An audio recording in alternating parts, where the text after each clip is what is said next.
Hello నమస్తే ఎవరు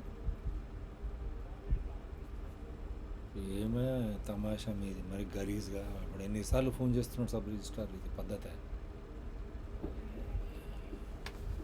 it's not good ఎందుకంటే అందరూ ఇక టీఆర్ఎస్ ఎంపీలు అందరూ ఇంట్లో ఉన్న టైంలో ఫోన్ చేసిండు వాళ్ళందరూ వేరే పనులు వచ్చింది అందరూ ఆయన మొత్తం చెప్పింది సబ్ రిజిస్ట్రార్ బయట పైసలు లెక్క పెట్టి ఇవ్వడం వాళ్ళకు వాళ్ళకి తీసి పంపించి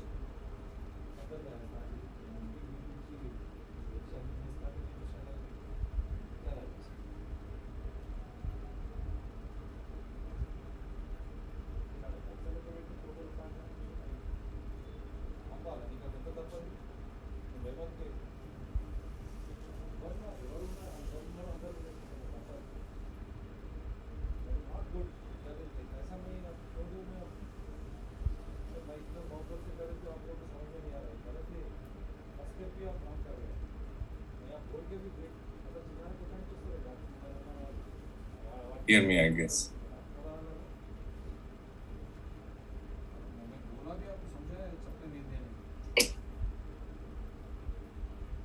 I can cancel the other meeting just to make sure that it is.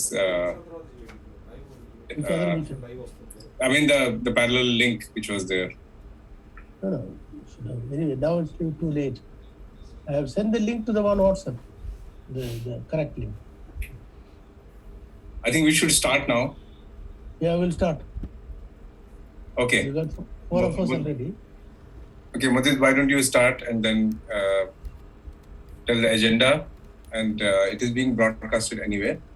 Mr. Reddy, it is there. You are all set? Yes sir, we are live to the world, no problem sir, please go ahead. Okay, so Mudit, start and then we'll invite others in parallel. So before I start, I would request everyone to in the panel to kindly switch on their cameras. And welcome everyone. So this is an important discussion that we are hosting today. Sorry for all the glitches that we experienced because of the Zoom bombing, the reasons unknown or probably known. With 5 states, UP, Punjab, Goa, Manipur, Uttarakhand going into elections in coming months, and the mainstream media not having the discussion on one of the most important topics about malpractices in elections. We would like to invite you to participate in a very pertinent and timely discussion about the report. The Citizens Commission on Election has come up with a report.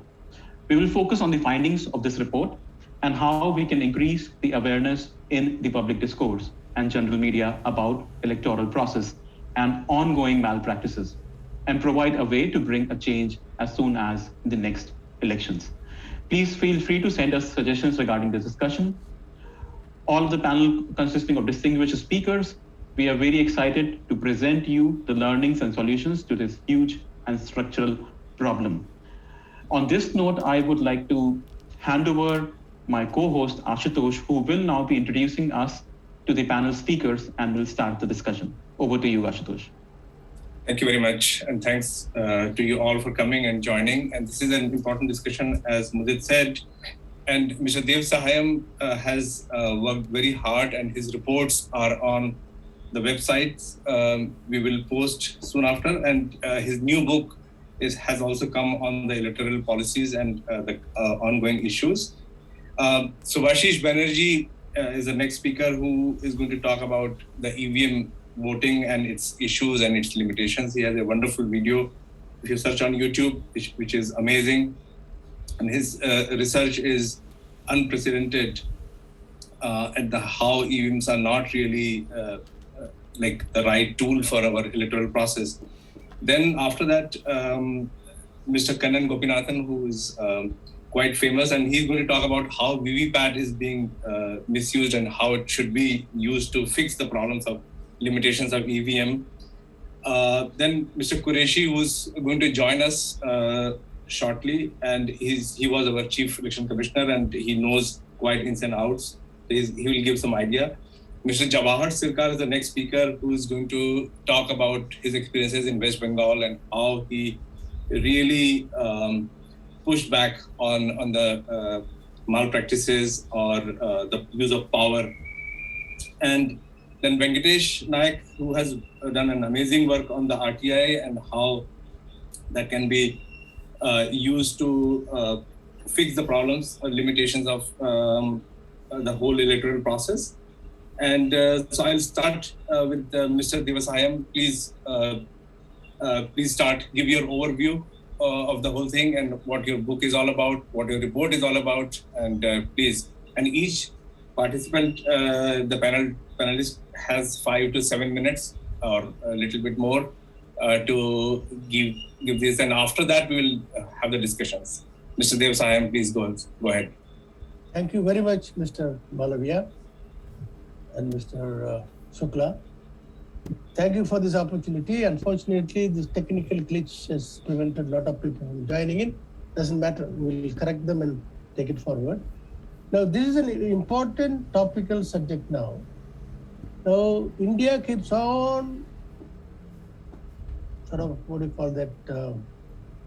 claiming that India is the world's largest democracy.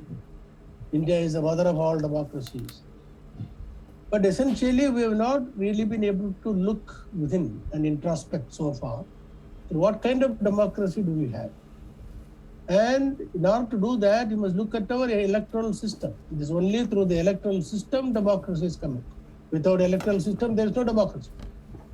And this electoral system has been going on for the last 70 years. Our first election was 1952. Now it is 2022. Lot of changes have taken place. And lot of reforms also have taken place, changes have taken place. From manual, it has become technology oriented, the whole lot. But till now, no due diligence has taken place. And it has resulted in the electoral system atrophying. That's the word I would like to use. The electoral system in India has atrophied. So we got into, some of us got together in civil society. We tried to convince the Election Commission to do a proper study and do reforms and improve things. They never bothered. They've been very hostile. We went to the Supreme Court. They are also not bothered. Democracy is the lowest priority. As far as Election Commission in India and Supreme Court of India, democracy is the lowest priority. For them, it is an exercise. It's an event in which some parties, some candidates get elected. They form the government and run the government the way they want. They're not bothered about the people's mandate. They're not bothered about the integrity of elections. They are not even bothered about the basic democracy principles. So we got together and set up this Citizens Commission on Elections and went into 6 distinct areas. Election has got 6 distinct areas. Number 1 is the electoral roll. The electoral roll needs to be inclusive, and it must not exclude anybody. It must be also must have high integrity. This is the basic requirement of electoral roll. Second was how the polling is done. Now the polling is, for the last 20 years or so, we are polling in a machine. It's electronic voting, EVM machine. And recently they brought in the voter verified paper trail also. So it is machine oriented. The question is, it may be accurate, it's machine, but does it comply with basic democracy principles? Because these are not trade union elections. These are not student union elections. This transfer of sovereignty, citizen sovereignty to the elected representatives. So, does it adhere to basic democracy principles? Very simple. Professor Subhashis will elaborate it because he is an authority on this. He says the caste as intended. The voter must know whether his or her vote is cast as she intends it. It is in the machine. She does not know. She can't see. Second is it recorded as cast? She can't see. And is it counted as recorded? She can't see. Everything is in the machine. So fundamental, machine may be the most excellent thing in the world. I am not a technical man. So it does not comply with any of the democracy principles. Third aspect is money and criminal power. It has a level playing field. Everyone must have a chance. Every citizen who has completed age 25 can compete in an election and win an election. In fact, as per the Constitution and the Representatives People's Act, there are no political parties. Political parties are not recognized in the Constitution of India. It's an association of individuals. We can run India's democracy without any political party. That the Constitution has no mention of political party. So the important thing is there must be a level playing field. Criminals should not be there to rule us. Their main job is to legislate, make laws, and wealthy money bags cannot rule us. So this is a third factor. Fourth factor is as the election takes place, the model code of conduct has been brought in by the Election Commission with consultation with the political parties, elaborate. But is there any compliance at all? Is there bias towards the ruling party? That is the fourth aspect. Also the role of media. What kind of media is there? What kind of role they are playing? What kind of mind management is taking place? And the sixth is the functioning of the Election Commission itself. Are they an umpire? Are they sort of kind of independent umpire? So all these we went into great detail based on international and national depositions, research papers, and we have come out with this report after 2 years of work. And after that, we went through another process of research. The CC report was based on the 2019 election. Then subsequently state elections took place. Bihar and other leading states. Recently, we had latest is West Bengal, Tamil Nadu, Kerala. All these states also went to it. And we have done a case study of West Bengal. So all this, the book is contained. Through all this, what comes out is, to sum and substance, we are subject to questions afterwards. The electoral process is not at all, has lost its integrity. It is not fair at all. Lot of criminals come in. More than 30% of members of parliament are criminals, known declared criminals.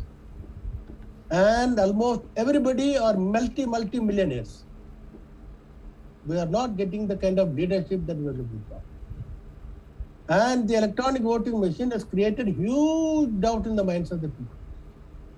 Now, in order to solve that, they brought in VVPAT, voter verified paper trail. Now, Kannan Govinathan will say he's an expert on that. He's not only a technocrat, he was a returning officer. He has conducted elections, and he knows the kind of the VVPAT, the kind of sort of disaster that VVPAT is causing. EVM, at least one could say it cannot be sort of tampered with, but he says VVPAT can be tampered with. It's a very serious matter. And nothing has been done. In order to solving the problem as far as the money power, government brings in an electoral bond through the back door, and now filthy rich, they are controlling the economy. Now, if you notice, since 2019, I am a student of economics. If you notice all the economic policies, it is favoring only the vulgar rich and killing the poor. So, thank you, Mr. Devasayam. I think I'm just completing it. So we have experts on this field now here. They will come out with Jawar Sarkar also has joined. He will be able to tell us what happened in West Bengal. So with this introduction, I would request the other panelists to come and give their expertise. And after that, we can go for a question and answer session, which can clarify things. Thank you. Yeah, so I would like to ask Professor Banerjee to give his idea of EVM machines and why we need the VVPAT checking, which is Mr. Gopinathan's point. So, Professor Banerjee, why don't you start? Yeah, thank you for inviting me. And yes, so it has been a privilege working with the Citizens Commission of Election for the last few years. I've learned a lot, and we looked at this issue in great detail. The issue is actually simple, really. So when you cast your vote by pressing a button, and it gets recorded in the electronic memory somewhere, there is no way for you to know what is recorded. You don't see the electronic memory, right? So if you forget the VVPAT for the time being and just consider an electronic voting machine, if you press 1, there is no guarantee that the machine has recorded 1, right? So it may show you one, but that doesn't mean that it is recorded one. So this is considered, and it's unanimously considered unsuitable for an election. There is a German Supreme Court ruling that banned it in Europe. In Germany, the other jurisdictions in Europe, the German Constitutional Court's ruling is not binding, but they have almost all have abided by this ruling. So this ruling is also operational in the United States, and just a machine voting without anything is clearly a no-no. So there is also this report of the National Academy of Sciences of the United States that recommended that no pure electronic voting system should be used in their presidential election. And that's what saved them. This concern was also raised to the Indian Supreme Court by Mr. Subramanian Swamy, that an EVM machine by itself is an unsuitable tool for recording people's mandate. And Supreme Court agreed. So in the case of Subramanian Swamy versus Election Commission of India, Supreme Court ruled that you must bring in VVPAT, which was Subramanian Swamy's demand. So VVPAT is a very old concept in computer science. And the reason for bringing in VVPAT is that without the VVPAT, you have to trust that the EVM is working correctly. And that trust in turn translates to trust on the Election Commission of India, on the technical experts, on the people who have manufactured it, the custody chain of people who transported the EVM, who installed the EVM. So this custody chain is unmodeled. And this custody chain is over 6 months, so it cannot be trusted. And Indian Supreme Court did recognize this, right? And it ordered that that you have to bring in VVPAT. And the whole objective of bringing in VVPAT is to make the voting system, the electronic voting system, hardware and software independent, right? So that the VVPAT system can be used to audit the hardware. Even if the EVM is malfunctioning, the VVPAT system can audit the hardware. There are two problems with the Indian VVPAT system, because of which this does not work quite as the way it should. First, the Indian VVPAT system is not truly voter verified. So when you press a button, what happens is that, let's suppose you press 1, the VVPAT slip prints something and which is visible to you for 7 seconds behind a glass. You can't touch it, right? And then it falls into a sack. Now, if you think that you press 1, but the VVPAT slip is showing 2, there is nothing that you can do because you can't touch the VVPAT slip. In 7 seconds, it will fall. So if you raise a dispute, nobody is going to believe you, right? And you have got a strange rule that if you can't prove that what you're selling is true, you have to pay a 5,000 rupees fine. Now, there is no way for you to prove it because what you saw has fallen into a sack and has got mixed with other VVPAT slips. So this is in principle an incorrect protocol, right? And a little bit of thought will tell you, and it's well understood in computer science, that the casting of the vote is not possible, right? Unless you get the VVPAT slip in your hand and put it in a box yourself, only then it can be cast as intended. So if you say you have to push another button to accept or reject, now if you couldn't trust the first button, how can you trust the second button? So that also does not work. So ultimately the VVPAT slip has to come into your hand and you have to put it in a box yourself, only then your vote is cast. No other protocol can work. And there's a famous paper by Ron Rivesta, who is a Turing Award winner in computer science and who has deposed to our commission, is a professor of MIT and probably the world's leading figure on election voting technology, has proved a theorem that no other method of casting will have dispute resolution. Dispute resolution is not possible unless you take the ballot and put it in a box yourself. That's the first problem. The second problem is, which is the vote? Now you are conducting two parallel elections. One is the electronic record that is going in one path, and one is the VVPR slip that is going in another path.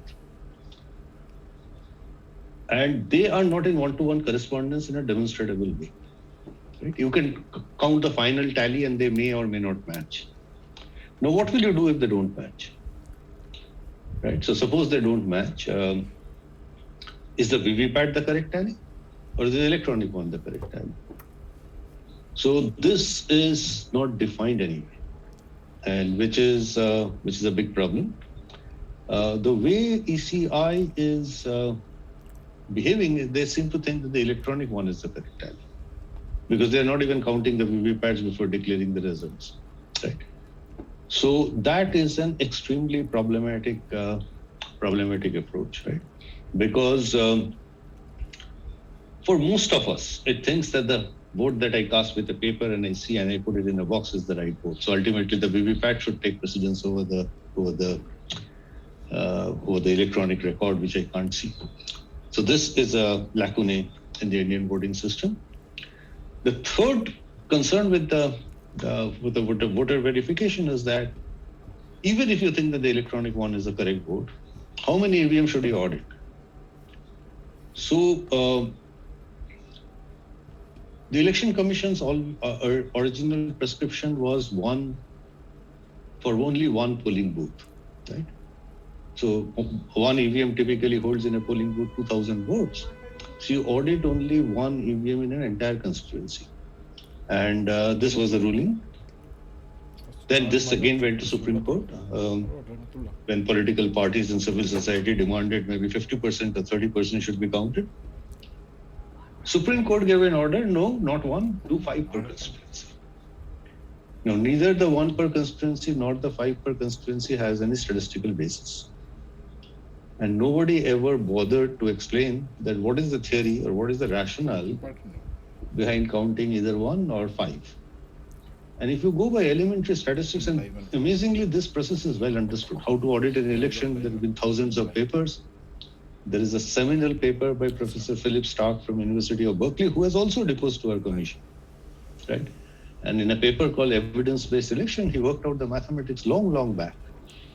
And for the Election Commission of India not to pay heed to it is sort of surprising. Just to, in a minute to summarize the common sense wisdom behind this thing is that it cannot be independent of the margin. So suppose the highest vote getter has defeated the second highest vote getter by 99% of the votes. Then there is no point counting any EVM. Counting just a few VVPAT slips will do the job. But on the other hand, if the difference is only 1 vote, then there is no other option but to count every VVPAT, 100% counting, right? So this is elementary common sense, and there is a statistical formula that given the margin of vote, how many you should count. And all it takes is to use that. So our recommendation is use the EVM, no problem. Make the system hardware and software independent. No point in tinkering with hardware, this connected there, that connected there. All that doesn't solve any problem. Make the VVPAT system voter verified. Only the voter has to get the printout, check it, and put it in a box. And then do a proper statistical audit according to well-established theory. And the Indian voting system will be a good one. Okay? So this is what we recommend in our system. So I'll stop. Thank you so much, Dr. Banerjee. And Mr. Gopinathan, please give us your experience of how you would like to implement it and what is your experience with that. Thank you. Yeah, thank you. I'm not feeling very well, so pardon me if I'm not at the best possible way of explaining my concerns. I'll start off from where Professor Banerjee left, that the VVPAT is a preferable, or in fact you could say a must-have option. And the way the Indian election is implemented VVPAT is kind of not ensuring the basic tenets of voter verifiability. It is also not ensuring the audit, the necessary statistical auditing part. So it is neither voter verifiable, it is also not an adequately audited trail, right? The full form of VVPAT is voter verifiable paper audit trail. So if it is not doing the verification part correctly, and if it is not doing the auditing part correctly, then the introduction of VVPAT we cannot claim it has had substantial improvement over the previous election system. Introduction in this way, I would like to clarify that. On top of it, it has also introduced a confusion as to what constitutes a vote. And this is a very old issue because when the EVMs were being trialed in Kerala, I think in 87 or something, the question was that how can you call something that is cast an electronic machine vote, right? The vote is what the voter has actually put in the ballot. How can you call this a vote? And then later amendments were made to make sure that what is actually recorded in the control unit is called as, is now considered as a vote. Now there are two expressions of one intent, right?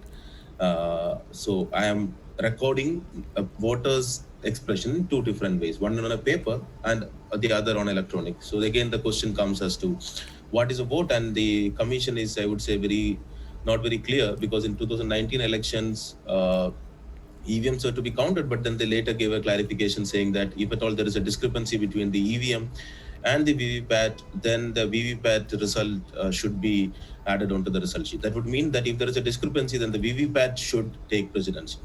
Now that's very interesting, because if VVPAT is the one that should take precedence, then that means commission is in a way admitting that VVPAT is what actually the correct will of the voter. And if that is the will of the voter, then we should count every vote, right? And then each and every vote. So it will naturally progress from there, that each and every paper slip should be counted from there.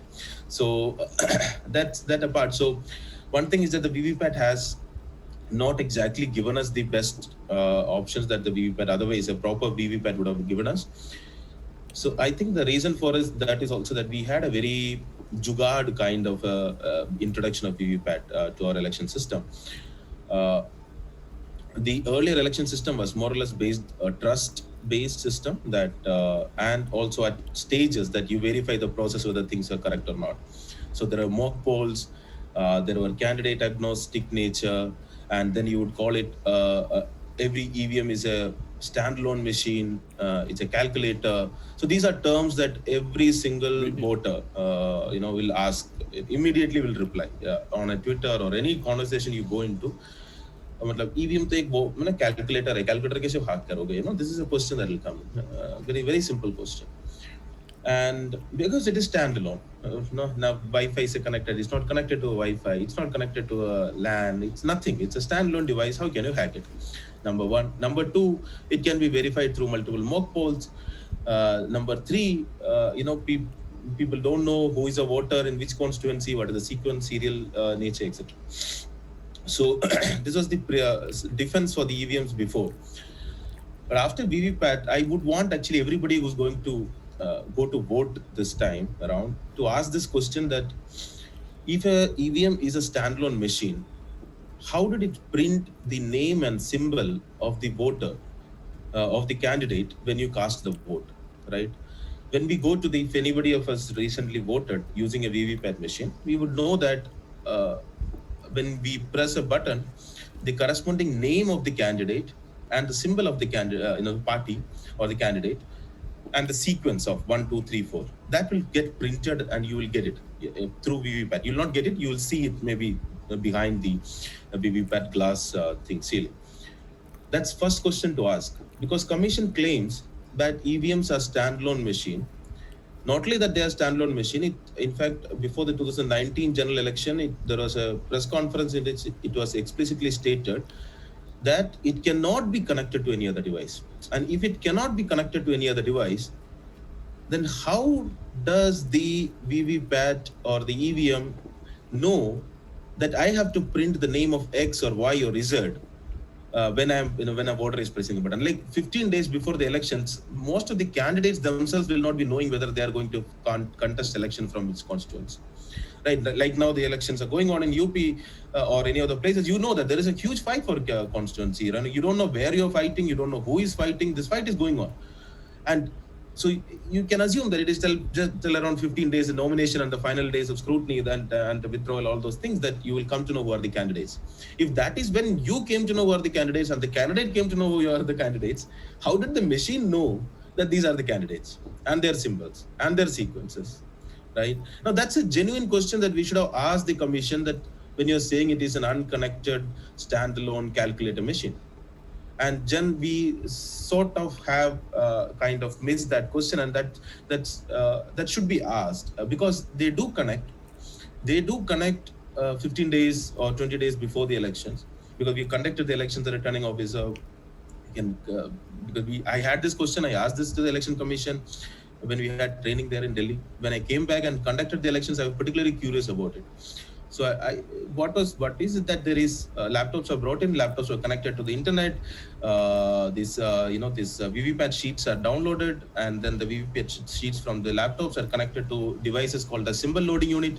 I don't think anybody would have heard symbol loading unit in connection with EVMs or elections. It is as integral a part of ballot unit, control unit, and VVPAT as a symbol loading unit. You won't see much literature or discussion on it, right?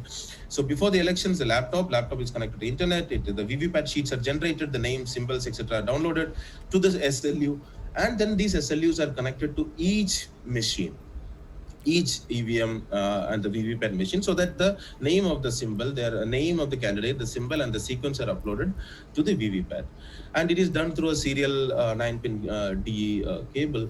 And so, if you are physically connecting it, none of your previous arguments before the introduction of VVPAT can now be claimed to be correct.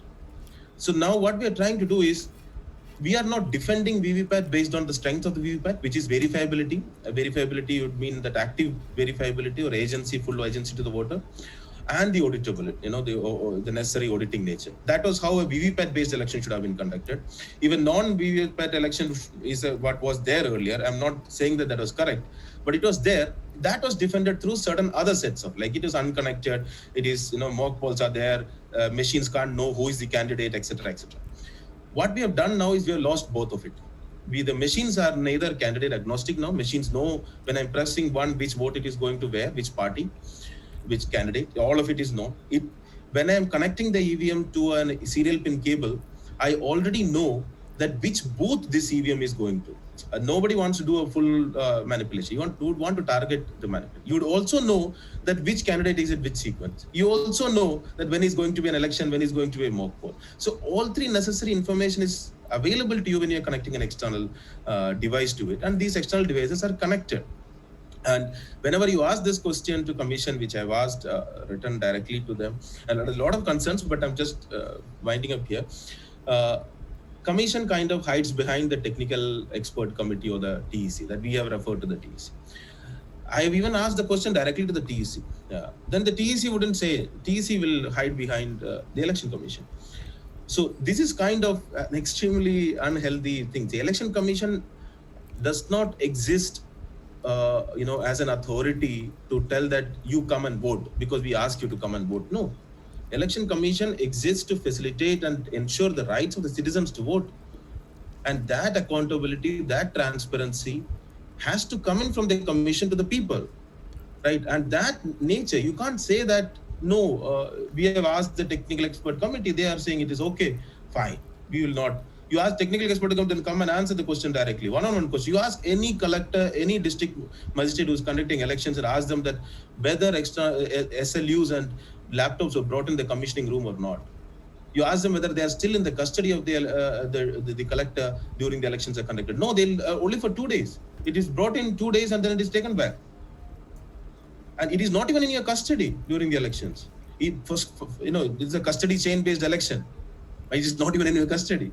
That was your only thing that you have, right? So we have messed up tremendously. Neither we have taken the strength of VVPAT, nor have we continued with whatever little strength was there of the previous. We have kind of introduced external connections. We have lost the basic arguments of mock polls or tests or anything. We have not even used the strength of VVPAT, which is verifiability, active verifiability, I would say, and the auditing nature, and also the fundamental question as to what constitutes a vote from a voter. So that's all from my side. And with your permissions, I would like to, I'm not actually keeping very well, and if I drop off.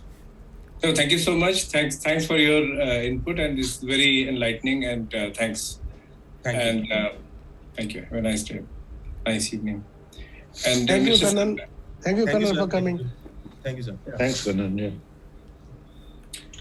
So now I would like to invite Mr. Jawahar Sarkar, who has done a tremendous job in West Bengal, and Mr. Dev Sahayam talked about your work, and also he has mentioned in his new book. And so please tell us about what how you have done these kind of solutions in West Bengal, and what can we learn from there?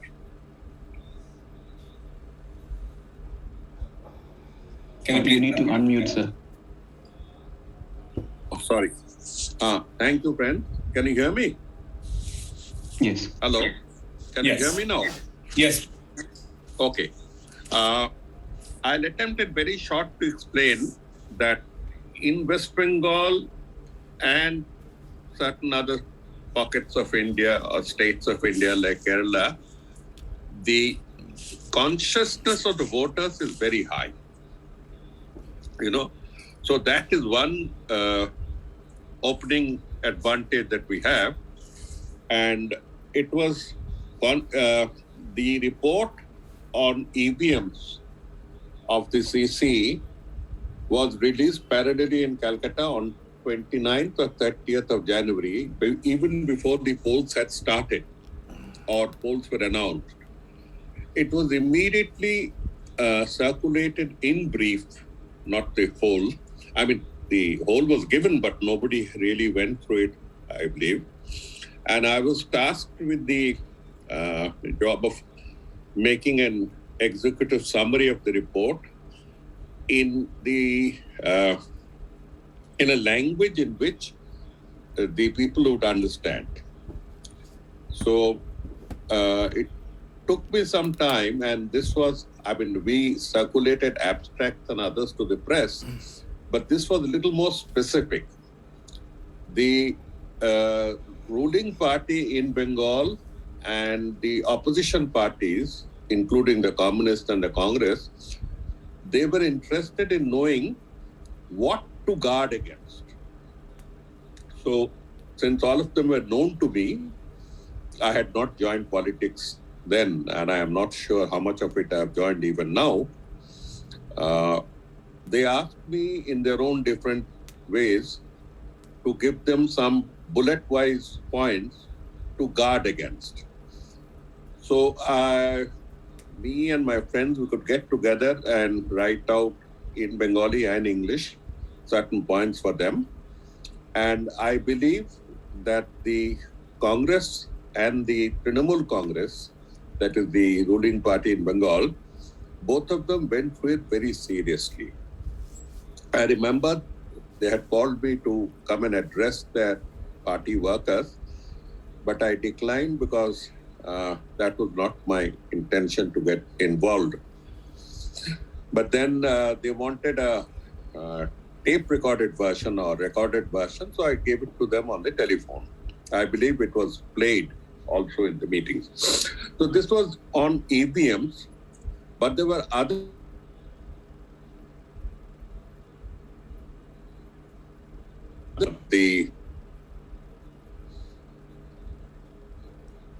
and there were three of them. Unfortunate that two of them went and created one front, and the third was also there fighting. So the secular votes in Bengal were split.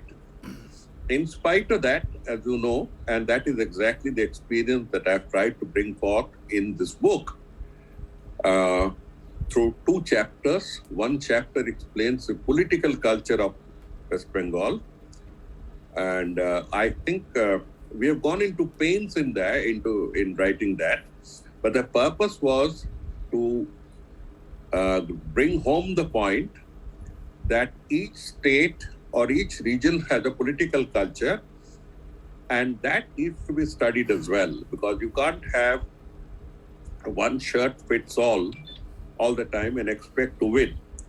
We have to look at each region, each state separately to see how the messaging and how the alert against non-democratic forces can be got across. So I have given one chapter on the political culture in considerable details, and it's no holds barred. I had no idea that I would be sort of co-opted by a political party in some sort of associate way. I'm not directly in politics, even now, in an associate way, and taken to the upper house of parliament. But so this was written prior to that, and it's quite objective because I think so, because at times I've pulled up the ruling party as well. Never mind, the political culture, focus on political culture is something that doesn't require great skills of history or anthropology. All it requires is a rational mind and an observational aptitude. That's all. And to sum it up together, I had the advantage of an institution that you may have heard of called the Bengali Adda. An Adda is a discussion that starts with a draft proposition. Somebody suggests a proposition and others either agree with him, substantiate with more examples, or rebut it. It is free for laddas, as we call it, group discussions, which happens most spontaneously in Bengal over the last 2 centuries at least, more than 2 centuries, also help us formulate our ideas and get through the possible negative points within our own postulates. Never mind. So that's the first way we went in. And the second part deals with how the elections were conducted. For those who would like to know, the BJP had scored very well in the elections prior to this in 2019 in the parliament elections and had reached an amazing 42% of the popular vote, which is outstanding by any yardstick. To give you an idea, Prime Minister Modi came to power on a tsunami of votes at 31% of the popular vote in 2014. And this went up to something like 36%, I think it's 36% in 2019. As compared to that, the BJP had got 42% of the popular vote in Bengal in 2019, the vote that is the election prior to this one. And this time, Mr. Modi, the Prime Minister and the Home Minister, made it a point to get Bengal at any cost. Money was pumped in freely. People were won over. Defections were engineered, if I may put it. The press was mainly on their side. And the whole situation has been explained in the other chapter that I'm talking about. In these circumstances, the net result, I'm coming fast forwarding to the end result of the 2021 elections. And the end result is that Mamata Banerjee's Trinamool Congress secured a whopping 48% of the popular vote. Astounding. Nobody gets such a vote. 48% of the popular vote in Bengal went to only one party and one leader. The Marxists and the Left Front and the Congress that had tied up together with a Muslim party were wiped off from Bengal. Again, to put it in context, the Marxists and the Left Front had ruled Bengal for 34 unbroken years till recently. 34 years. And they scored zero, zero in the last polls. That is how people vote in that state. The Congress had ruled West Bengal for 25 years and always had a loyal base. The Congress scored zero, again zero. And Mamata Banerjee procured, together they got around 6% of the popular vote. Two parties that are... Now, the point is not of strategy or election messaging. The way we look at it is that there is a latent power in people that we have seen in 1977 as well, when there was practically no other party available for contest in India. This is the time when Mrs. Gandhi declared her intention to go in for popular elections, and she lost badly. Till the last minute, she and the media and her advisors had all said that she would come through with a thumping majority. She got nothing. So there is this pent-up thing about in people, which we hope would be coming out in India very soon. But this spirit has to be dealt with rather carefully. What Ms. Banerjee had done was to put a few points across. Number one, absolutely zero tolerance of communal divisive forces, zero. She went to the extent of wearing a hijab, a Muslim dress, and praying with them. She said, let them say what they feel like. They called her Pakistani, they called her Bangladeshi, they called her all sorts of things, but she just stuck to it and said that these people are being slaughtered, are being attacked in India, and I stand beside them. So this served. There are other parts of the political culture that has been outlined in this book. Putting all these together, the fairness of the election machine also counts a lot. This counts a lot. Now, once the state government was keen to see that there was no dithering among the returning officers, she made the message clear. Now, the Election Commission, on the other hand, wanted to prove that everything was wrong. But to do that, they sent a record number of observers from other states and other departments on a fault-finding mission, and they could come up with absolutely nothing till the last day of the polls. Okay.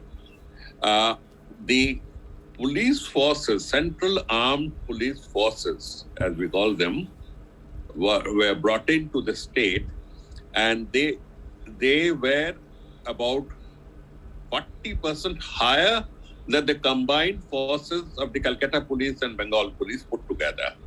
In other words, the armed police forces on patrolling duty and preventive duty, guard duty in Bengal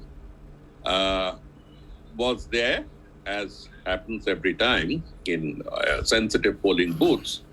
But the central forces were about 140% of their number. In other words, there was a tussle, more of a psychological and physical warfare going on. It is unfortunate that immediately after polling results were declared, there was a series of violence, and that's still being probed into. Many say this was the pent-up thing that was going on for 6 months, watching Central Troops. Many say there are various reasons. I'll not get into it. Now, to sum it all up, political culture matters a lot. Alertness matters more. And what mattered in this case was that Mamata Banerjee put forth an aggressive stand of no compromise. We'll take you, we'll fight with you on the land, on the beaches, on the sea, on the air, wherever you want. That stand, whereby people who are politically reasonably neutral, or people who are politically opposed to her policies, but more opposed to communalizing politics in India or to minority voting in India, they chose to go with her. They abandoned the left front, which is known to be secular. They abandoned the Congress, which is also known to be secular, because they didn't want the left votes to split. The last interesting point is that throughout the elections, everyone predicted that Prime Minister and the Home Minister, or rather Mr. Modi and Mr. Shah, had got Bengal into their bag. They were looking into the bag every now and then and telling people that they had got 220 out of 294 seats. The speculation was whether the number would be 220 or 230 or 240. There was nothing short of that. Cooler political analysts kept saying that whoever wins would be getting around 52-53%. That's all. So you had these two predictions for 50-52% to either group or 220 to the BJP. The opposite happened. Just the opposite happened. Till the last minute, nobody could predict. who was winning, and everyone was taken aback. I have a feeling that even the chief minister was taken aback. But never mind. The point I'm making here is that once people are determined, they don't speak their minds out.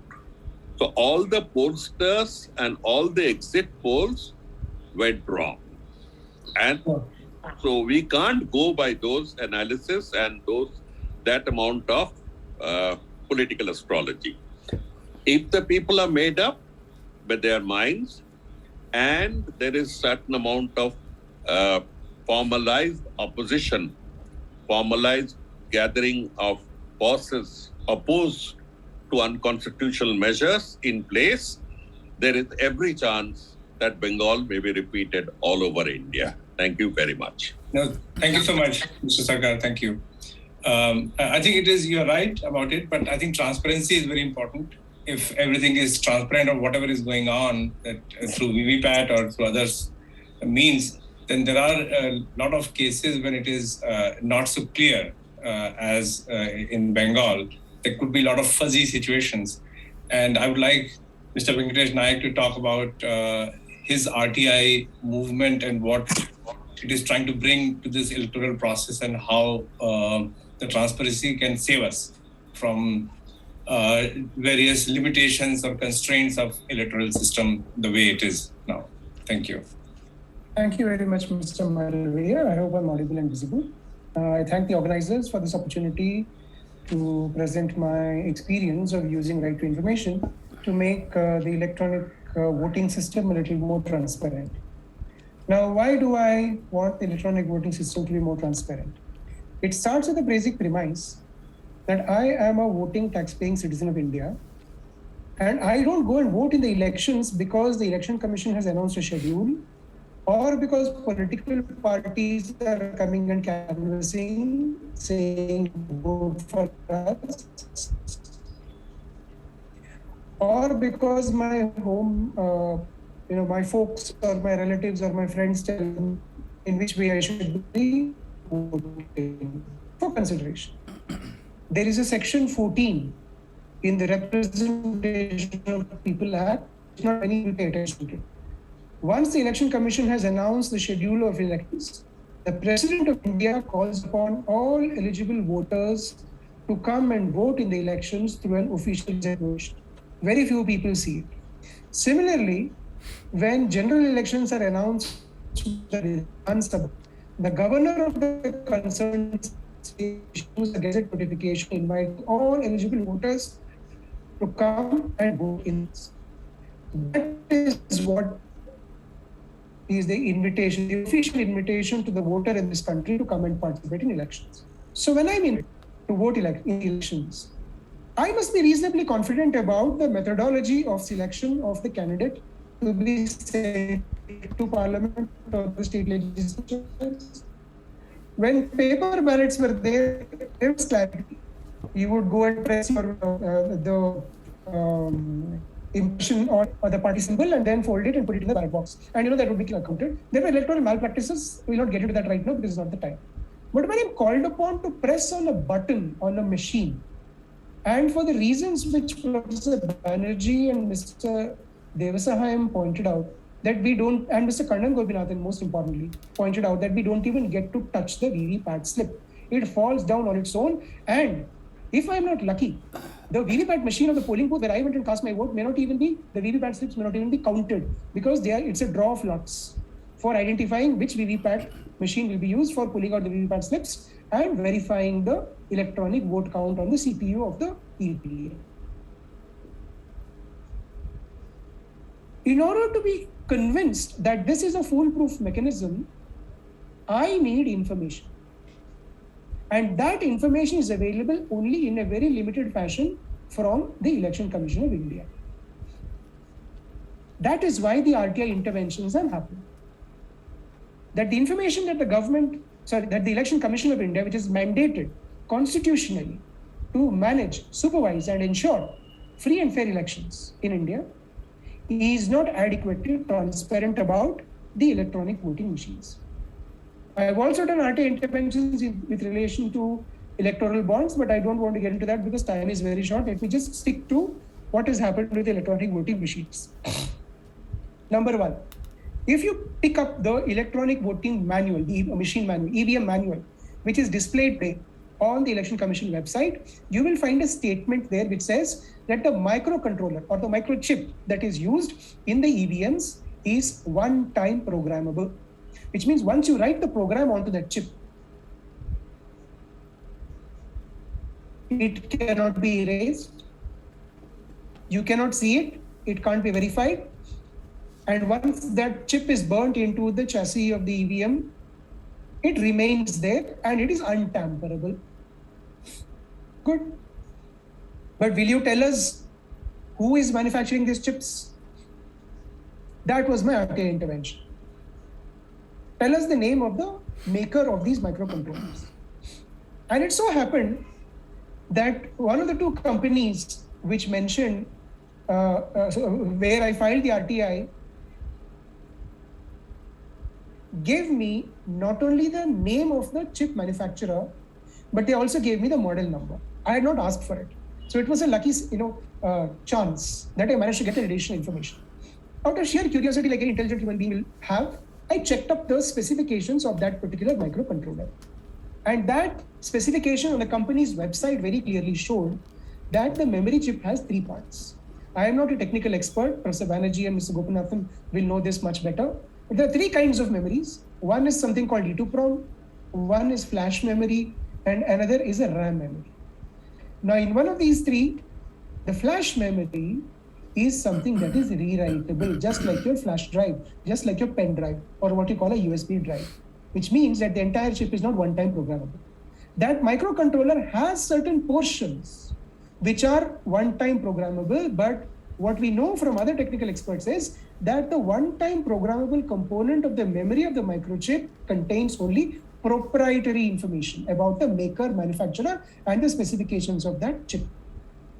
The rest of the memory space is rewritable. If a memory chip is one-time programmable only, as the commission says, of course, the program part, we can leave it at, aside. How are the symbols are going to be loaded onto the machine? You obviously have to get into the microcontroller, no? In order to be able to make the choice, because the microcontroller is the brain of the EVM and the VVPAT. So if you tell me it is one-time programmable and leave me to believe that, how am I going to trust you when your own data, along with what the manufacturer has put on the website, indicates that it is not one-time programmable throughout? There are certain portions that are rewritable. Till date, after I made this public through news media, the Election Commission has not come back to say, Mr. Nayak, you are talking nonsense. This is the reason why we believe it is one-time program. So anyway, then I asked for details of the software audit. How did I get to know that there is a software audit? Because Election Commission of India, in response to one of my RTI interventions, gave me copies of Technical Evaluation Committee reports from 1997 to 2016. And in one of the reports, after examining complaints that machines are tamperable because the software can be tampered, there were only complaints. There was nothing established. The Technical Evaluation Committee said that yes, in order to do away with these rumors and satisfy everybody that the machines are not tamperable, every microcontroller chip into which the program is written must be audited in terms of the fidelity with the original software. You have a software that is actually written up initially and then it is burnt into the microcontroller. So then a software audit alone will tell you whether that microcontroller contains faithfully the program which was written into it and which is supposed to perform the job that is expected of it. Now this business of doing the audit, another company which manufactures EVMs told me, is performed by what is called the Standards Testing and Quality Control Directorate under the Department of Electronics and Information Technology. So I filed an RTI application with them saying, please tell me, what is the methodology you use for software audit? Do you do it at your premises or do you do it at the premises of the manufacturing of the EVMs, or do you hire third parties? Most of the information and what kind of manuals do you use for conducting this software audit? Most of the information was denied. Matter went all the way up to the Central Information Commission after 2 years of this back and forth in appeals and etc. etc. The Information Commission last September said that this is information of public interest. So if you are saying that there is commercial confidence involved of the companies who are manufacturing, then try and remove that information which may reveal anything that is commercially harmful if revealed to the public, but give the rest of the information. Today we are at the end of January 2022. I am still waiting for a response from the STQC as far as this commission's order is concerned.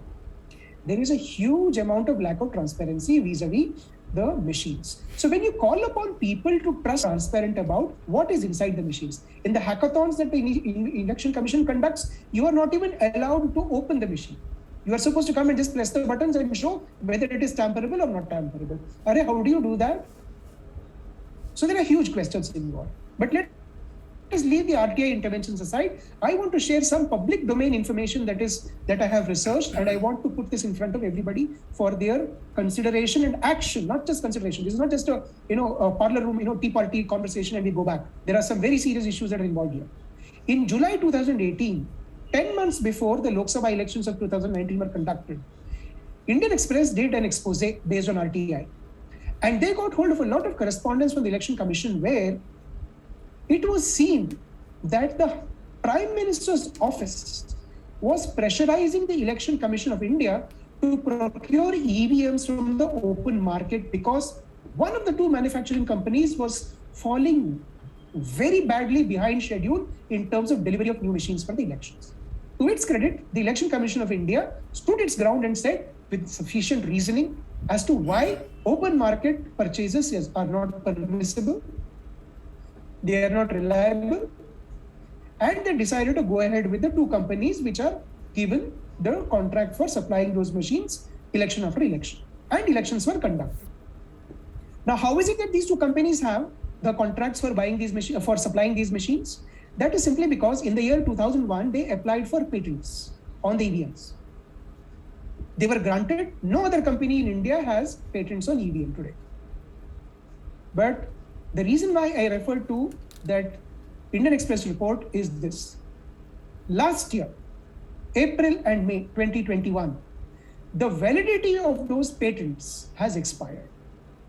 Under the Indian Patents Law, patent on anything that has been invented and the patent controller is convinced that yes, it is a new invention, it is novelty, it's got commercial viability, the patent is given only for a 20-year period. It is not eternal.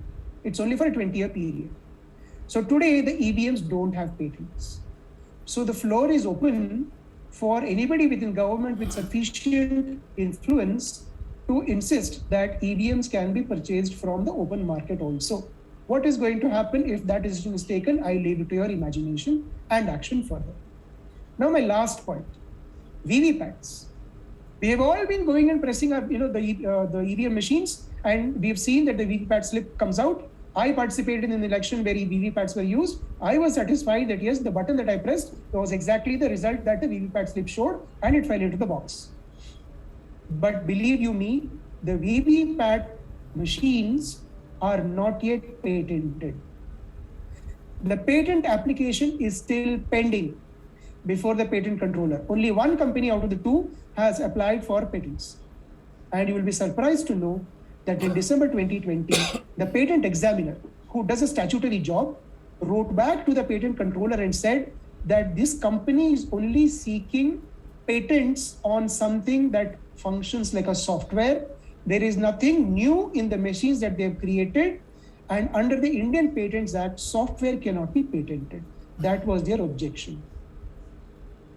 And then, of course, the applicant company went back and gave a whole lot of arguments saying why they should get the patent. Please remember, even when the EVM's patent application was pending between 2001 and 2006, it was granted in 2006, but the 20-year period is counted from the date of filing the application. Even then, the patent examiner had said, these EVMs are nothing new. These EVM kinds of machines are already patented in the US and other countries. So there is nothing novel about this. So patent should not be given. But somehow they made the arguments and they won their patent. And they are going to win the patents for the VVPAT machines also without adequate levels of transparency. Kannan mentioned that symbol loading unit. I am one of the few people who actually has read up about a little bit about symbol loading units, which is available on the Election Commission website. And I asked for a copy of the symbol loading unit manual. VVPAT manual is available on the ECI website. EVM manual is available on the VVPAT website. Symbol loading unit manual is not available on the Election Commission website. Why? It has been denied to me. Both companies have refused access, and unfortunately, the Central Information Commission referred the matter back to them in the second appeal and said, you decide again. This fellow is saying public interest requires symbol loading unit manuals to be in the public domain, so decide on the case and come back. They have once again said, after the CIC's order, irrespective of the arguments that I have placed saying why this matter should be transparent, the companies have come back and said we can't make symbol loading units transparent. The question is why? We should ask this. These matters should be challenged before courts. I am planning to challenge these decisions of refusal through judicial review before the high courts. Hopefully the courts might take it up seriously, we don't know. But what is important is this, and this is my last point. It's not enough for one person or two persons or a small group of people like Citizens Commission on Elections to be raising these issues again and again. Those of us who raise these issues of lack of transparency are always criticized by saying that you are all the naysayers. You don't question EVMs when a party of your choice wins. It is only the losing candidates who question EVMs and and they raise issues about tamperability. Obviously, it is basic common sense. Why will a winner in an election where the results have come through an electronic voting machine question the election voting machine, bhaiya? It is only a loser who will question, no? Duh. It's common sense. So the loser has to be convinced. After all, what is the first principle of elections? The voter has to be convinced that his choice of a candidate has been faithfully recorded and counted, and the loser elections he has lost least connected with the EVMs are not operating in an atmosphere that is free from doubt. In West Bengal also, the losing parties raised issues about tamperability of EVMs and questioned their reliability after the most recent elections of 2021. But it didn't really get as much publicity as it has. So every losing candidate, every losing party raises questions about EVMs. So when this is the issue, the Election Commission of India really has to take steps to make more and more information about the internal working of these machines transparent. That is how you build people's confidence, because otherwise these questions will continue to be there. Today, I would like to point out to you that the cloud of doubt hanging on EVMs has become part of folklore. There were all these stand-up comedians, and if you go to YouTube, I can't remember the name of the gentleman. He was doing a stand-up comedy, session in one event, and he said that, look, there is a huge problem of political alliances and loyalties in Jammu and Kashmir. So how do you ascertain who is loyal to? So he cracked a joke saying that the best way of testing loyalty towards political parties in Jammu and Kashmir is by simply getting everybody there to vote on EVM. Everybody will vote for BJP. And the entire audience laughed. Why? Because it's part of folklore now. They know that yes, we are called upon to go and vote, press the button on the EVMs, but whether the results will accurately echo our choices is not something we can verify. So they have left it for others to fight the battles for them. Now these others are nobody else except citizen taxpayers like you and I. It's not enough for just a handful of us. Every one of us, including those who go and press, my last point, including those who go and press Nota button. To ensure that the Nota button also is faithfully recorded in the VVPAT slip, they have to make transparency to a much higher degree through the Election Commission and the manufacturing companies. No, absolutely right. Thank you very much for giving me this opportunity, and I hope all of you take up the challenge of improving levels of transparency in. No, thanks for your work, and it's absolutely important for transparency to be there for the whole electoral process from end to end. Otherwise, it has no validity, and so the democracy is in danger. I think obvious danger because of that. Mudit, you have questions? Please go ahead, and then we can open the floor for more questions. Yeah, my first question is to Professor Banerjee and Mr. Devasahayam. So, since there are loopholes in the existing electoral process, and in particular to VVPAT and EVM, are there any petitions in the courts by CCE regarding this? And how do you see in long term and short term, how do you see these issues getting addressed?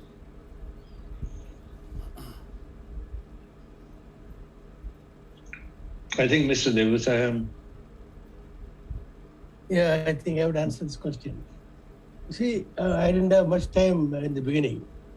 See, we all sort of exercised all the options. We started in 2018.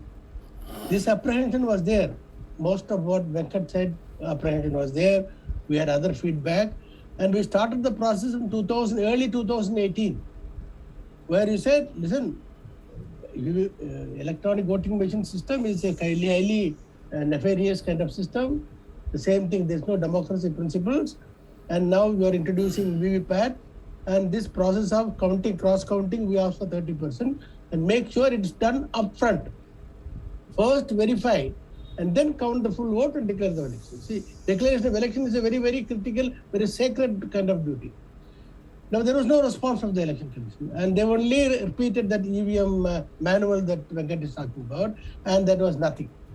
They did never have they addressed the word called democracy principles. Democracy principle was anathema to them, in spite of such a very important judgment given by the German Supreme Court. It was very clear, they threw out EVM, only on the democracy principles. So then, constitutional content, that I had taken up as a forum of electoral integrity. Then I approached the constitutional content group. We are the group of former senior civil servants. We had a very well-attended conclave where Qureshi was there, another former chief election commissioner was there, the election commission was represented. This was debated in great detail. Again, election commission, the technical member came, the chairman of the technical committee did come, but he did not answer to any of our democracy principles. He did not even answer. He was only serenading the technical aspects. Then we kept on interacting with the election commission. They would not budge. Then we went to the Supreme Court, not as constitutional content group, but as individuals, myself and a couple of others. Supreme Court also did not look at it all from that point of view at all. The Chief Justice of India did not give any importance to that. And in fact, Election Commission of India filed false affidavit in the Supreme Court. It's all in the book. It's all in the CCR report. So after going through the entire process, we have now come to the CCE, and this report came out. And we are very reluctant to go to the court because somehow or other, as I told earlier, courts in India, democracy is no issue for them. It is a ritual.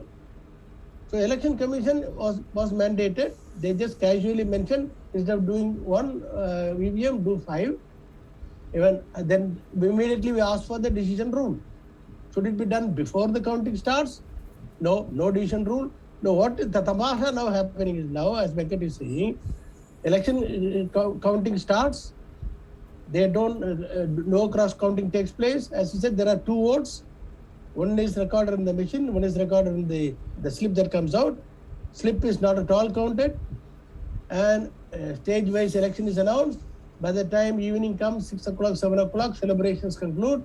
And by 10 o'clock, 11 o'clock, everybody is fatigued. And after that, everything is over. Singing and dancing is over. They go to the motion of counting 5. So it's a fabulously, fraudulent kind of election taking place. I am being very candid about it because unless we face it square. So it's not that we have not thought, even now, people are very reluctant. After the election is over, let me complete.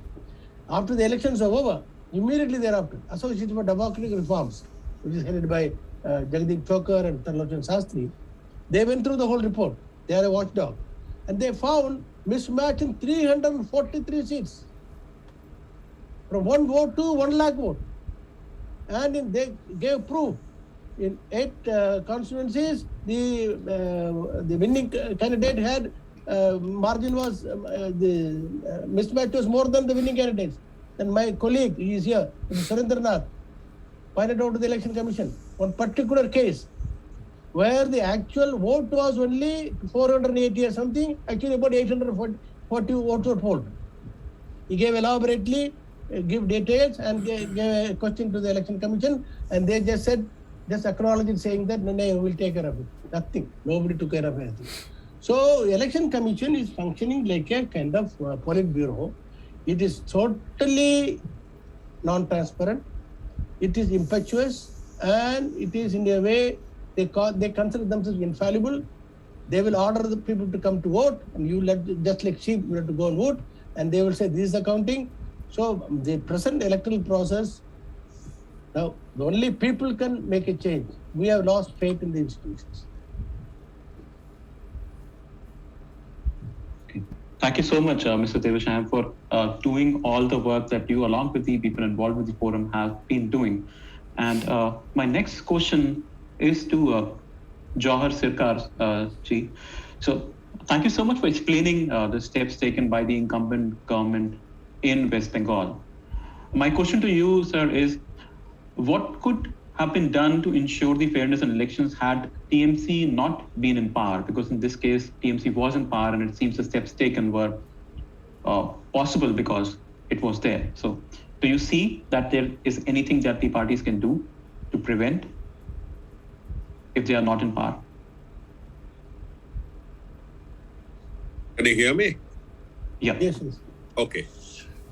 You see, it's not only the TMC, this has happened with the other parties in the past too. Because I mentioned about the level of political consciousness. It cuts both ways. They spend too much time in politics than in many constructive things. So let's take it in that spirit. But then in the middle of the 70s, a trend began in Bengal called mass rigging. Now, this was not like states in northern India like Bihar or UP, where gangsters would go and capture polling booths, so to say, and stuff ballot papers into the ballot boxes. That was their style.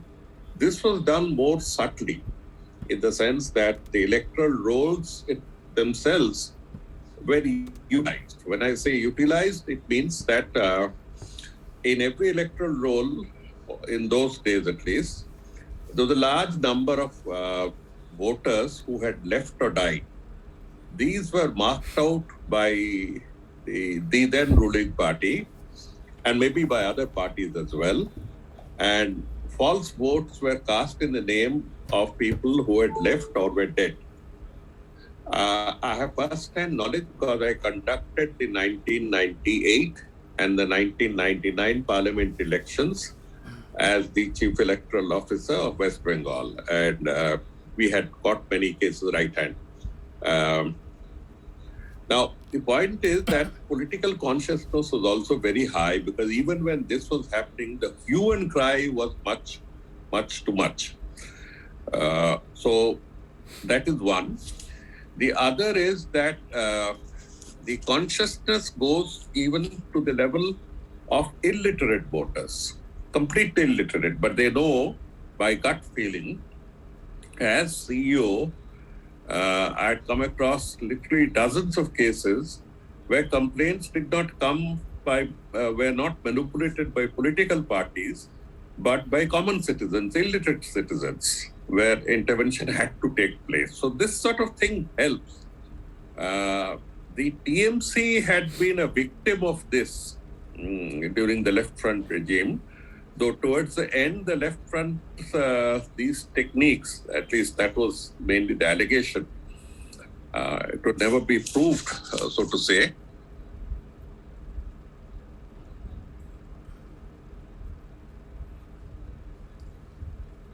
I think he removed himself by mistake, I guess. Right. So, meanwhile, he joins in. We have questions from Siva and then from Surendranath. So, Ashutosh, should we start taking up the questions from Yes, the please. audience? Yes, Yeah. please. Siva, would you like to go ahead with your question? Yeah. It's like this. Actually, I'm a petitioner with the Central Election Commission and as well as the State Election Commission, and I've been writing right from Honorable President to the every functioning office, constitutional functioning office, and all the political leaders. On December 7th, 2018 elections, are you able to hear me? Yes. Go ahead. Yes. December 7, 2018 elections held here in Telangana. So, my petition was the constitutional violations, and how is that the Central Election Commission, in spite of the complaints with evidences, has not taken cognizance of it and went ahead. And because the People's Representation Act clearly denotes that the Central Election Commission or Election Commission's job is to facilitate all those eligible voters to exercise their franchise as and when the election happens, and to see that all those eligible voters exercise their franchise in a free and fair election. And this is what the basic structure of our constitution defines, as accepted by even the Supreme Courts. So in this, my complaint was September 1, 2018, the Telangana Chief Electoral Officer, the then Mr. Rajat Kumar, he comes out with a GO stating that all those eligible voters should complete exercising, their right to vote, register by November 30th. October 30th to scrutiny, and November 30th any objections or any appeals should be completed. Thereby, the electoral rolls will be published in January end or February 2019. That means all those eligible till that time can be included in that electoral list. So, on September 15th, the Chief Minister of the then, now he is also the present Chief Minister, Mr. Kalavakuntla Chandrasekhar Rao, addresses a press conference whereby he goes for the dissolution of the assembly and announces candidates, 101 candidates. Prior to that, he states that he has been to Delhi, he has spoken to the Central Election Commission officials, and so that the elections will be held the very next month. Believe me, it was such a shocking, and there was no constitutional urgency for such a dissolution. And immediately following this, September 9th, if I remember it aptly correct, the same Telangana Chief Electoral Officer comes up with another GO going back on this earlier September 1 GO, stating that all the process of objections, appeals will be completed by that September month itself, in tune with the Honorable Chief Minister's press conference of September 5th, stating that the elections will be held in the October itself.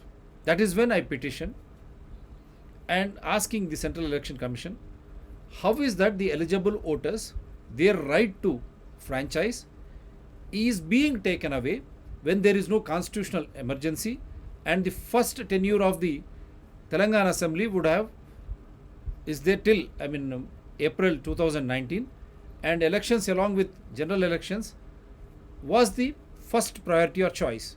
And what made you to prepone and accept the dissolution, and at the cost of the eligible voters losing their right to franchise? Believe me, the Telangana Chief Electoral Officer came out, it is all there in the public domain in the papers.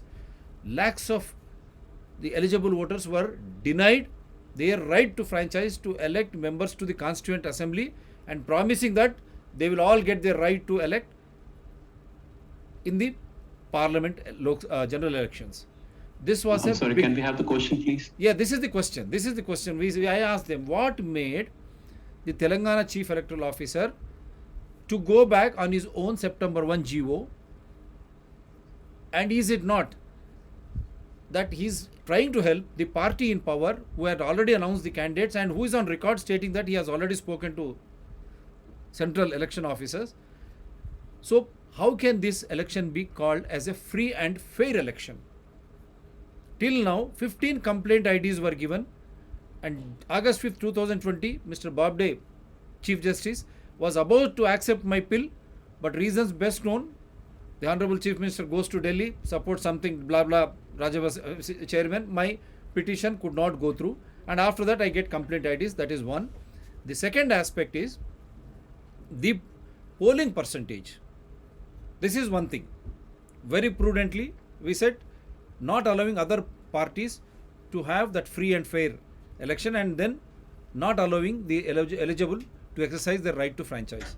The second aspect is the polling time was to end at 5, 3 o'clock, 3 p.m. they were given that this is the polling percentage, and the polls end at 5. Believe me, after 5, throughout that day, there was no polling percentage given by the Telangana Chief Electoral Officer. And I said it was 30%. I'm just giving and quoting an example in one constituency. All of a sudden, after 24 to 28 hours, which have gone on live also on my satellite channel, on Midday Politics Live also, all of a sudden, there was a jump to 70%. Then I wrote, kindly provide me the evidences, those video recordings, or like in Andhra Pradesh, the entire electorate were standing in the queue even late in the night to exercise their franchise. Because if it is more than 30 or 40%, you imagine you will have such huge queues. And where is the recording? I asked them, how is that you have arrived this figure? Siva, I'm sorry to interrupt. Can we have the question, please? Question, yeah. I have asked them to. I have asked them to provide. Yeah, one question. Yeah, I'm finishing. To the panelists. Yeah, I have asked them to provide the evidences of video recording or anything like that wherein it matches the voting percentage as found in Andhra Pradesh. And then I asked for the signing of those registers. How is that? How many of them signed those registers? 14A or whatever C you call. And then when was these EVMs signed and sent to the strong rooms? I asked for these details. Till this day, nothing has come out. The same happened in Hyderabad Parliament constituency. I wrote them with evidences. Nothing has happened. And how can you say that people participatory constitutional democracy elections are being held in a free and fair way? I don't understand. I hope the learned people will answer. Thank you, Mr. Reddy. I think you're basically agreeing with the panel here and asking for more from the government and from the people, actually. So any comments, Mr. Dev Sahayam? Or Very simple answer. Chief Electoral Officer is not an independent authority. He functions under the dictate of the Chief Election Commission of India. So Venkatesh has already answered all your questions. The total non-transparency. So that is how the Election Commission is functioning. I don't think there's more to answer to this. Thank you. The Surendranath is asked. Yeah, let's go to Surendranath. You have a question. Please put it to one of the panelists and please go ahead with your question. You need to unmute yourself. Surendra, unmute. Yeah. Yes, we can hear you. Thank you so much. Actually, my point is actually an observation on the opportunities we have at present, given that the elections to these 5 state assemblies are only about 2 weeks hence.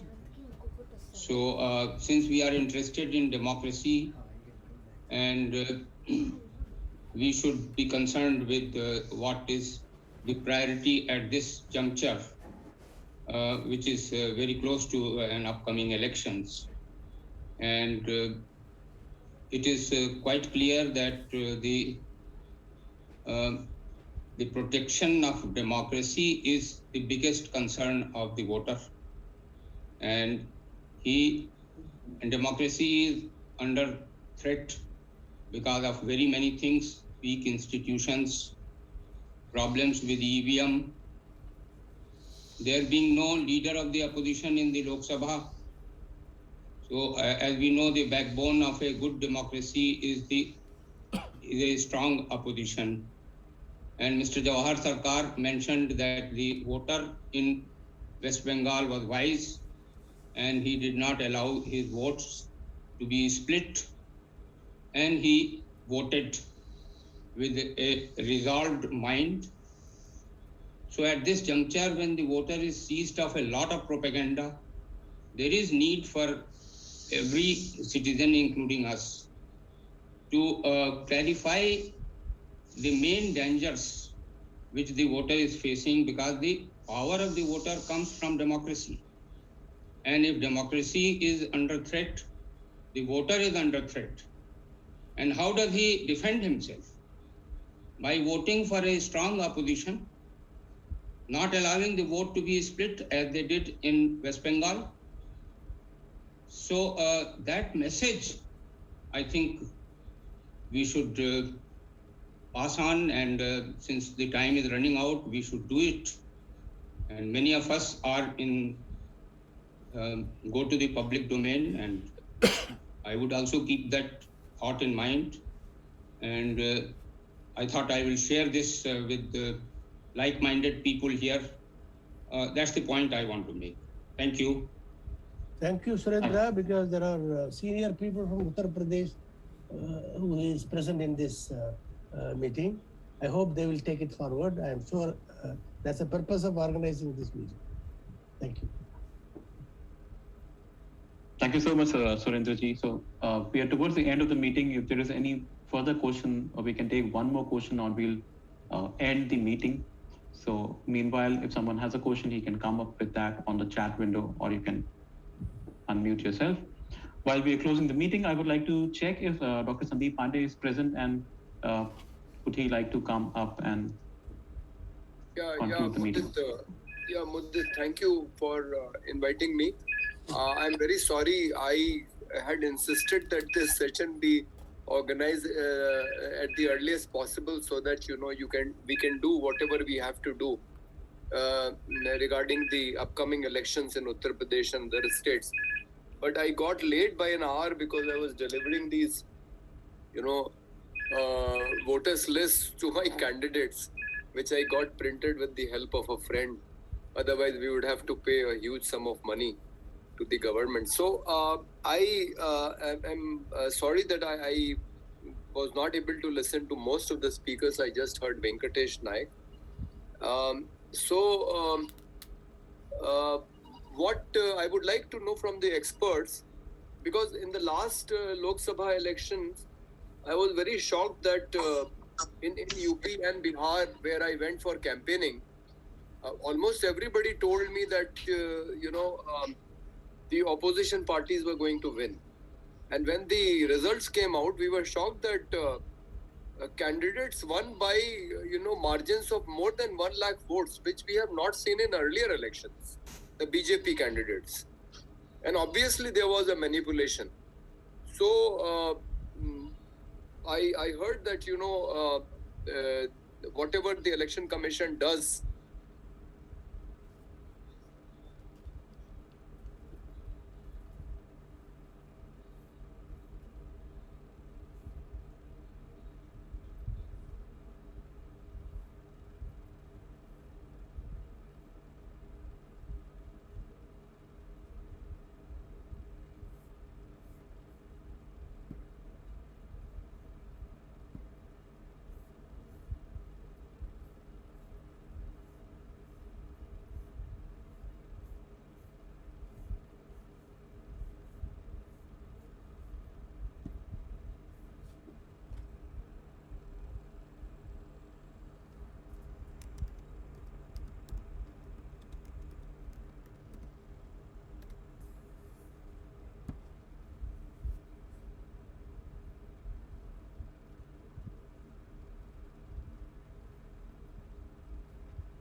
దీంట్లో connect అయ్యింది.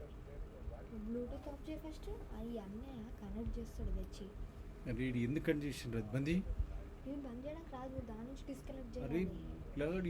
సెట్టింగ్స్కి పోయి Bluetooth of చేయి. వాడిని పిలిచి కూడా అరే ఎందుకు అది ఆన్ చేస్తున్నాడు, దాన్ని దీనికి ఎందుకు పెడుతున్నాడు రా వాడు. మొన్న కూడా అట్లే చేసాడు. ఇదేంది చూడు.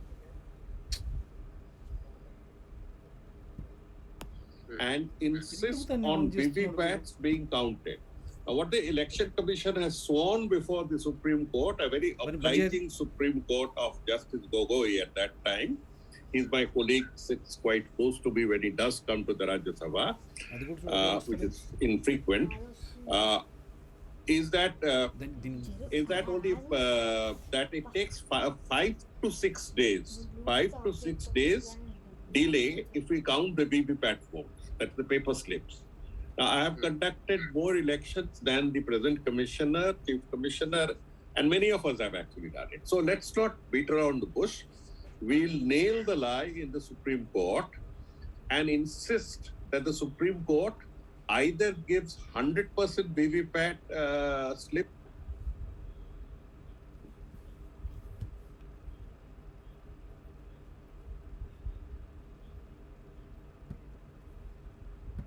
in them. That's the only hope that I see, apart from other techniques of getting the opposition to fight less. Even our people are doing a lot of fighting, but never mind. So those can be worked out politically by those who know politics more than me.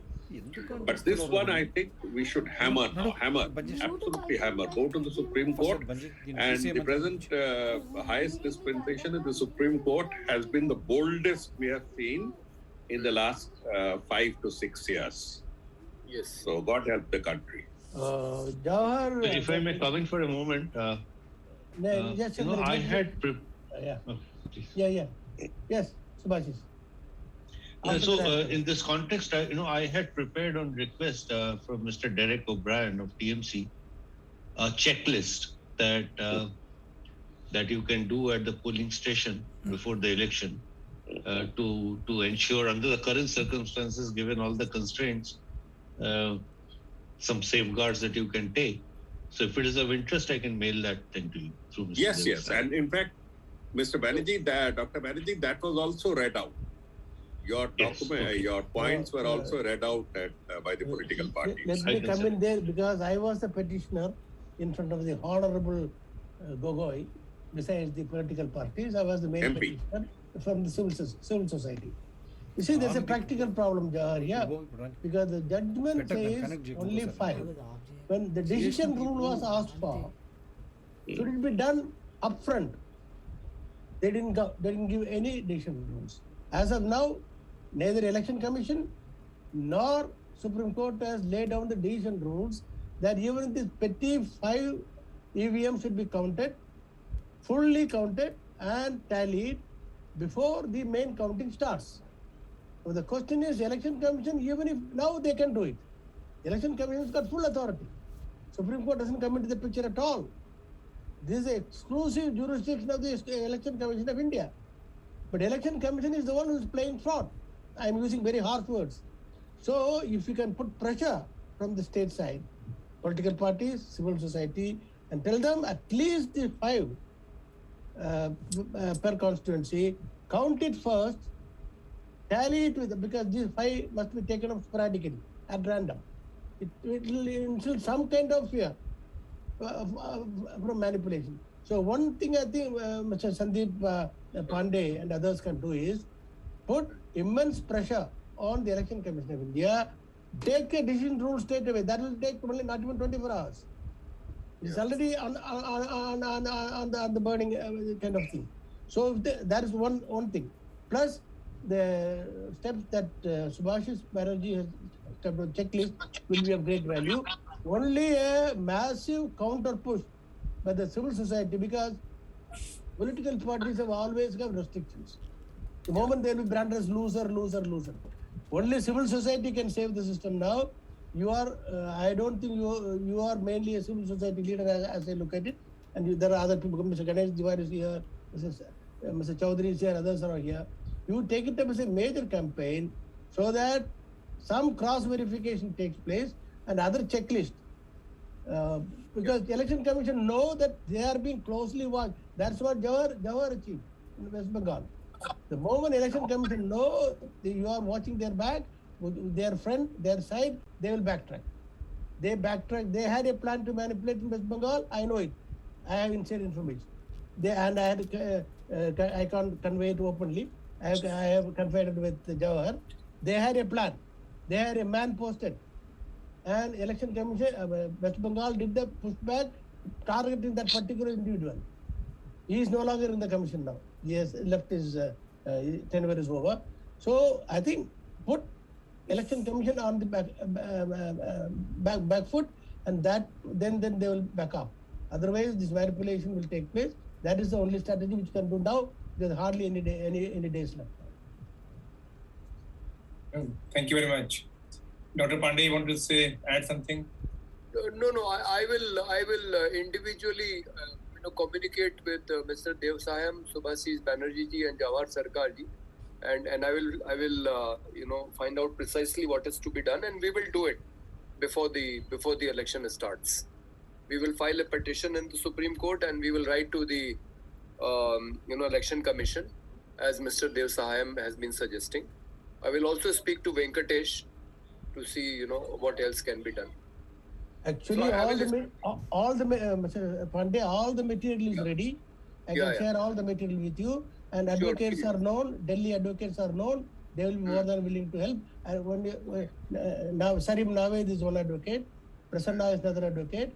They will be more than willing to help. You can start the process straight away. But the attack should be on the election commission from the public also. People also must. Not only the court. Right. Court may not give you a relief in such a short time. Right. Okay. Thank you. Yeah, thank you. Yeah, thank you very much. And I think we can make Professor Banerjee's list also public, that it should be widely available for others in different states to follow that. That will be very useful. Yes. If we can share it, we can display it on the screen also now, if he has it ready. Before we end up, they can watch, entire India can watch, world can watch. That will be a big thing. If we share, so I have it in my laptop somewhere. It will take some time to look it up. I'll mail it to you. Sounds good. Yeah, thank you so much. Yeah. I think we are at the end of the whole session. It was very productive. Thank you all for your time and passion and energy and knowledge. So I think thank you so much. And we should, this is the beginning. We have to keep fighting. We have to do more of these sessions. And sorry for the technical glitches and problems. Mr. Malavi, I would suggest one thing to Pandey also, Mr. Pandey also. Let us have a session in Hindi. I can speak Hindi. No problem. Okay. Everybody can speak Hindi. Bilkul. Venkatesh also, I think, can speak Hindi, right? Yes, perfect. So have large participation. We will do it in Hindi. Definitely. Next week itself. Yes. Next week itself. Don't delay it. We will do it in Hindi. Yeah, we should do it. We should do it before the polling starts. Yeah. As quickly as possible, please. And hopefully, in the meantime, we would have taken some steps. So we can also much larger participation of activists and other people. Right. Yeah. Absolutely. Thank you so much. And good night. And thanks everyone. Thank you very much. Good night. Thank you. Good night.